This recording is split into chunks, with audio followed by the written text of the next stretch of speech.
Hi. I'm trying something different every time I read because, like, watched myself on those YouTube videos and said I look fat, and I was scrunching my eyes too much. Oh, yeah, I'm going to use my reading glasses so I don't look so squinty.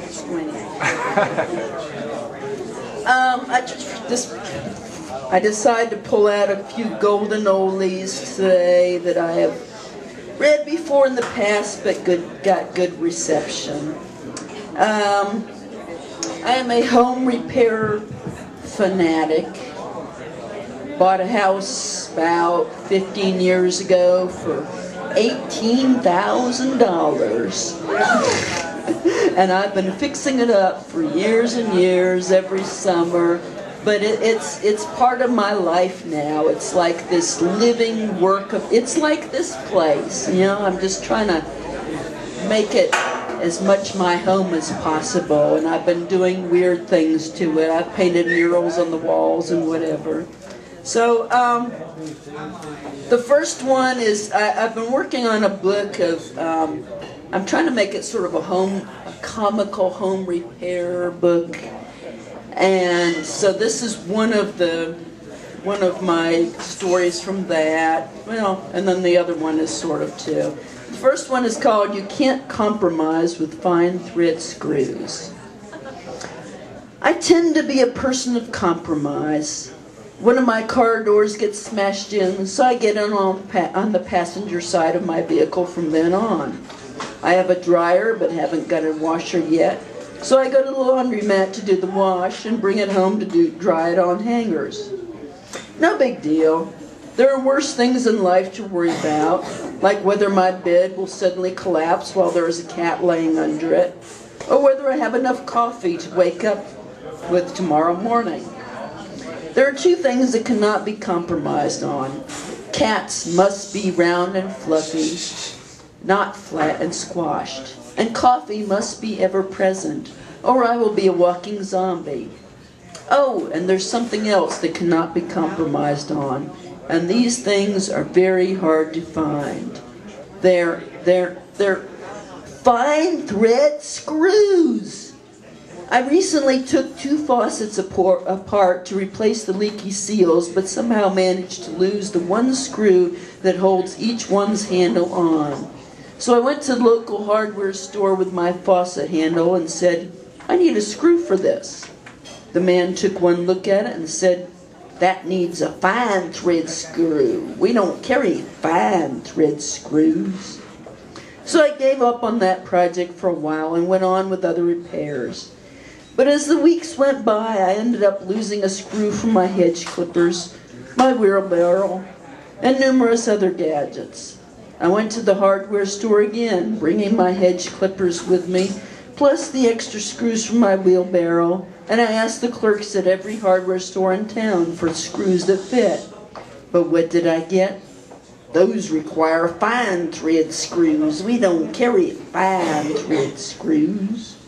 I felt almost dirty, like I was at a video store and asking for a copy of American Booty or Spankenstein. But as with many obsessions, my shame did not stop me from looking. Everywhere I went, I began looking for fine thread screws in stores, in people's houses. If I was walking down the street and happened to glance down and see an old screw lying on the ground, I would wonder if it was a fine thread screw. But after months of agonizing dreams, my obsession finally began to wane, until a friend came by my house the other day and tried to turn on the kitchen faucet after just having been in my bathroom. "Why is it that all of your faucets come off when you turn them?" she said. I held my breath. I tried to compose myself, but finally I couldn't hold it in any longer.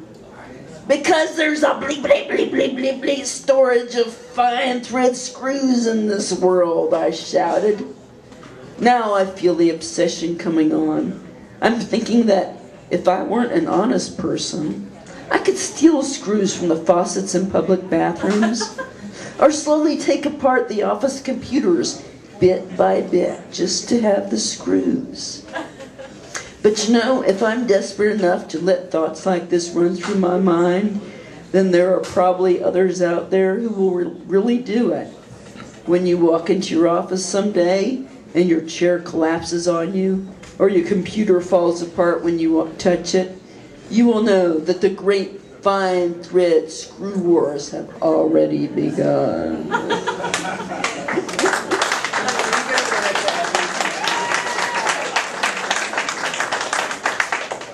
Okay, the next one is about yard sales. That's a little bit longer, but I hope it will hold your attention. Yard sales revealed human nature.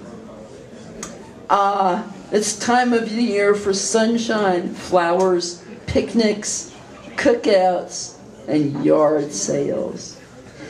Yes, the time when wintertime hermits crawl out of their shelters and into the sunlight in the wee hours of the morning with one thought in mind, getting the best buys.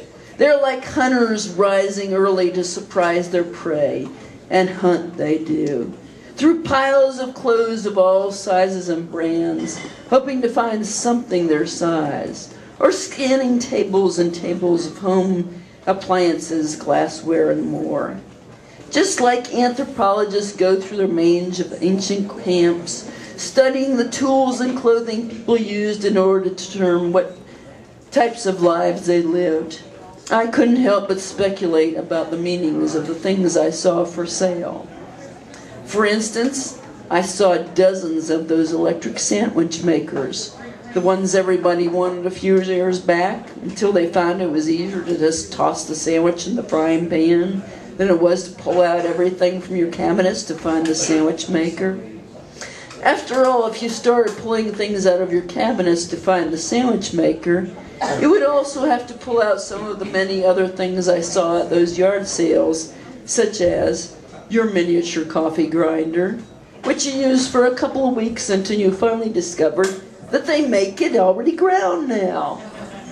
Or your baked potato maker.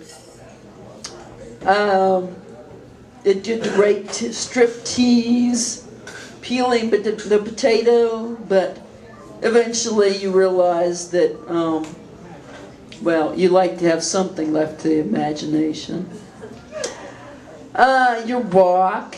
Chinese food's okay now and then, but if it's occasional you want, why not just go to a Chinese restaurant? It's probably even cheaper. What does the abundance of such appliances tell us about human nature? Perhaps that there was a generation of suckers who thought they could find happiness in elaborate, more complicated things. Or that soon found the simplicity in where it's at. But soon found simplicity in where it's at. And perhaps that these former suckers are hoping to inspire a new generation of suckers by selling their goods. Yard sales create a fever inside of you. It's like a gambling fever. You're getting such good deals you don't know when to stop. You see 50-cent signs and begin to salivate. You buy things you don't need and you can't take them back.